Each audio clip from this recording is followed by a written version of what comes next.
बच्चों, हिंदी गद्य का आज पहला अध्याय हम लोग पढ़ेंगे। डॉक्टर वासुदेव शरण अग्रवाल इनकी जीवनी, जिनका की जन्म लखनऊ में हुआ था 1904 में। पुरातत्व और भारतीय संस्कृति के अमर व्याख्याता वासुदेव शरण अग्रवाल एक प्रतिष्ठित वैश्य परिवार में हुए। आपका बालकाल लखनऊ में ही व्यतीत हुआ। बचपन से ही इनकी बुद्धि बड़ी प्रखर थी और अध्ययन के क्षेत्र में इन्होंने बहुत प्रकार की उपलब्धियां हासिल की।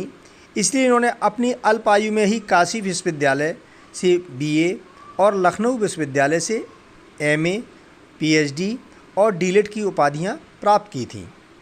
इनके अध्ययन और पुरातत्व विभाग में विशेष रुचि के कारण ही इन्हें काशी विश्वविद्यालय ने पुरातत्व एवं प्राचीन इतिहास विभाग के अध्यक्ष पद का कार्यभार भी सौंप दिया।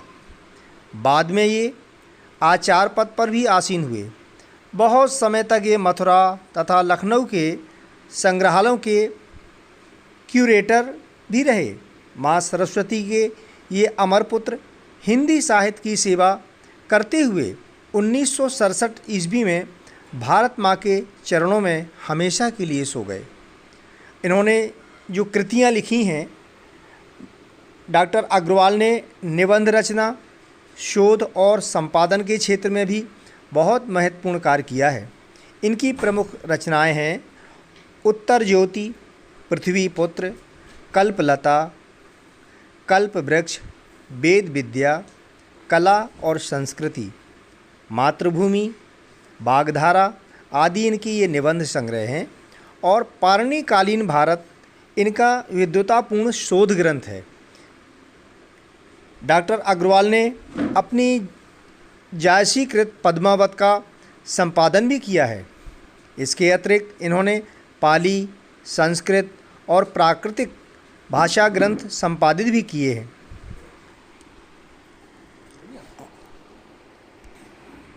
प्रिय बच्चों, अब आगे बताएं साहित्य के क्षेत्र में डॉक्टर वासुदेव शरण अग्रवाल ने जो कार्य किया है। कविता लेखन से अपना साहित्यिक जीवन इन्होंने प्रारंभ किया। रचनाओं में इनकी विशेष योग्यता थी। अनुभव एवं बुद्धि की असाधारण प्रतिभा होने के साथ साथ भारतीय संस्कृति और राष्ट्रीयता के ये अमिट चित्रों में चित्रित हुए हैं। अनुसंधान की तीव्र प्रवृत्ति का भी स्पष्ट समावेश किया है।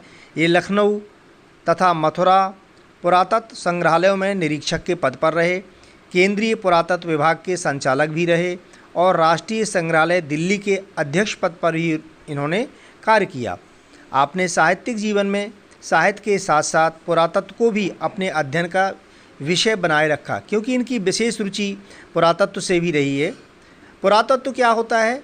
जो पुरानी चीज़ें हमको खुदाई से प्राप्त होती हैं, उस विभाग को हम पुरातत्व विभाग के नाम से जानते हैं। ये भाषा और साहित्य के प्रकांड पंडित भी थे, बहुत ही ज्ञाता थे। इन्होंने अनेक पत्रिकाओं में अपने निबंध लिखकर गौरवपूर्ण उसमें भी स्थान प्राप्त किया है। इनके लेख अनुसंधानपूर्ण लेख हुआ करते थे, जिसमें बच्चे शोध किया करते थे। उनमें भारतीय संस्कृति की गहरी छाप मिलती है।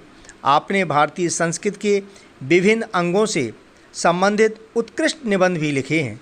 ये केवल एक गद्य लेखक ही नहीं, अपितु काव्य प्रेमी भी थे।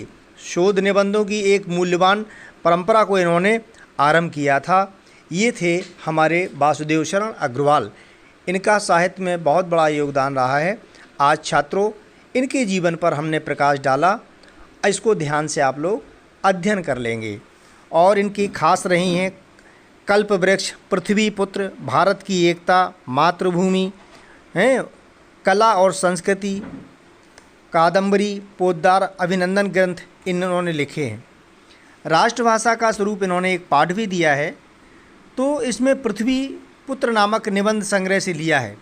इस निबंध में लेखक ने यह बताया कि राष्ट्र का स्वरूप 3 तत्वों से मिलकर बना है। वह 3 तत्व हैं पृथ्वी, जन और संस्कृति। पृथ्वी को माता के रूप में मानना, स्वयं को पृथ्वी का पुत्र मानना राष्ट्रीयता की भावना के उदय के लिए आवश्यक है।